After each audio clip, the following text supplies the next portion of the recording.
Seja bem-vindo, pode se arrumando na poltrona, eu sou Léo Strack e essa é a Psicologia da Coisa. Nos comentários do vídeo sobre atletas trans, que vai estar o card em algum lugar aqui, eu ainda não sei, surgiu nos comentários uma ideia de fazer uma conversa sobre liberdade individual e vontade coletiva. Se é justificável uma se sobrepor à outra e quando. Foi aí que eu fiquei pensando sobre o assunto.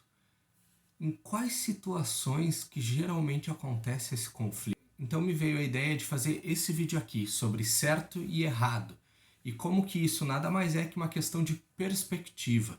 Para quase tudo na vida a gente está acostumado a pensar em questão de ou é certo ou é errado. Comer verdura é certo, comer carne vermelha é errado.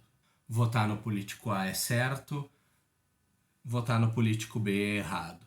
E talvez a mais importante de todas, qual é o jeito certo de colocar o papel higiênico? Mas apesar de todas as discussões, o certo é que podemos dizer que certo e errado mudam ao longo do tempo. Por exemplo, na Itália, por volta de 1550, se repopularizou uma técnica chamada castrati. Os castrati eram cantores de ópera eunucos, ou seja, que foram castrados antes da adolescência para evitar o efeito da testosterona nas cordas vocais, resultando em uma voz ao mesmo tempo que mais fina, mais potente do que as vozes femininas na época. Durante as décadas de 1720 e 1730, se estima que mais de 4.000 garotos por ano tenham passado por esse procedimento, que devido aos procedimentos da época resultava em muitas mortes. A maioria delas devido à compressão da carótida, que era utilizada para deixar a criança inconsciente para a cirurgia, ou então por administração de doses letais de ópio, usado como anestésico para dor. Aqueles que sobreviviam ao procedimento passavam por um treinamento intenso, porque eles ainda tinham que aprender as competências necessárias por canto. Apesar de, para os parâmetros de hoje, essa ser considerada uma prática cruel e antiética, muitas das crianças que passavam por esse procedimento vinham de famílias pobres. Isso porque os pais submetiam os filhos à prática do castrate na esperança de que o filho fosse bem-sucedido e tirasse a família da miséria. A prática só veio a ser proibida em 1870 na Itália, que era o último país que ainda executava. E foi lá em 1902 que os castrati foram proibidos de cantar nos coros da igreja. Hoje, essa seria uma prática impensável. Ou será que não? Nos últimos anos, a música pop coreana, o K-pop, ganhou reconhecimento mundialmente devido à alta qualidade das suas produções. Mas existem muitas controvérsias sobre as práticas e o treinamento que os aspirantes a ídolos do gênero são submetidos. Entre elas, cirurgia plástica, treinamentos rigorosos, distanciamento da família, proibição de relacionamentos íntimos, entre diversos outros abusos que tem vários vídeos falando sobre aqui no YouTube. E tudo isso por uma mínima chance de sucesso. Agora, dá pra ver a semelhança entre as duas coisas?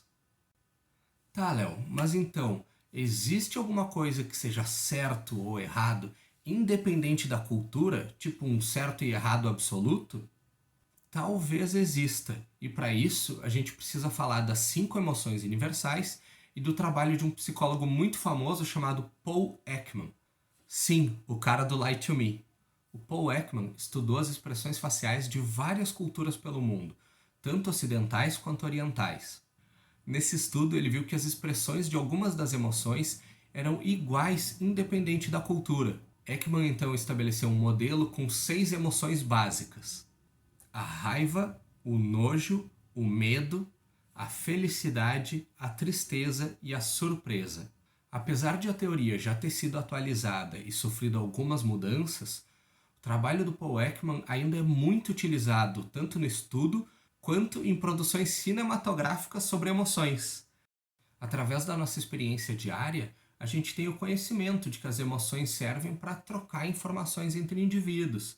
Então, se eu tô com uma cara de brabo ou tô com uma cara de triste, a outra pessoa que está junto comigo vai ver aquilo ali, vai reconhecer e vai ter alguma informação sobre o meu estado emocional.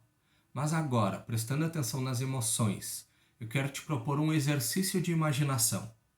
Imagina que tu tem um copo d'água limpa e potável na tua frente. Agora eu vou te pedir que tu pegue esse copo d'água e deixe cair um pouco de saliva. Isso, um pouco de baba imaginária nesse copo de água imaginário.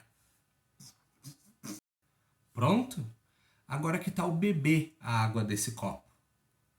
Não te parece uma ideia muito atrativa, né? Dá um certo nojo. Não demorou muito para a psicologia associar a resposta emocional de nojo com situações de evitação de germes, sujeira e outras coisas que podem nos fazer mal.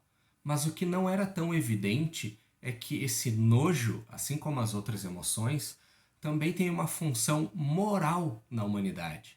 Acontece que ao longo da evolução a gente foi programado para reagir de forma emocional a julgamentos morais em relação ao que é certo e ao que é errado. Por exemplo, sentir raiva de alguém que coloca o papel higiênico do jeito errado.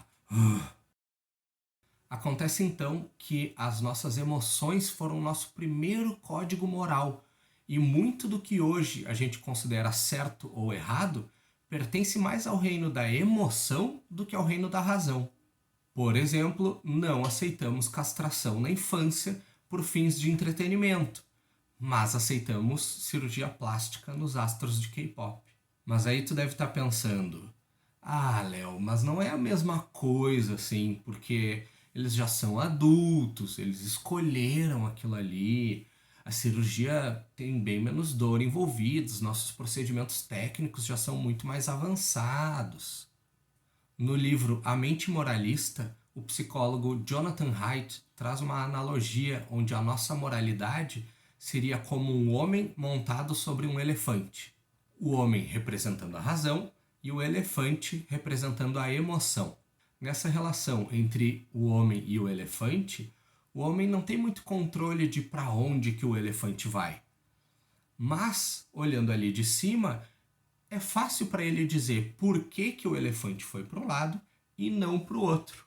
Acontece que a relação entre o nosso racional e o nosso emocional é bem parecida, onde a razão tem muito mais o papel de justificar uma decisão emocional do que tomar a decisão em si. Então, voltando no exemplo K-pop versus castrate, tudo tem a ver com a emoção que essas práticas nos despertam e como que uma prática pode ser reapresentada a fim de transmitir uma emoção diferente. Segundo a teoria do Jonathan Haidt, existem 5 fundamentos morais. O primeiro deles sendo o cuidado versus dano, que como o próprio nome diz, promove a proteção e o cuidado se opondo ao dano ou ferimento.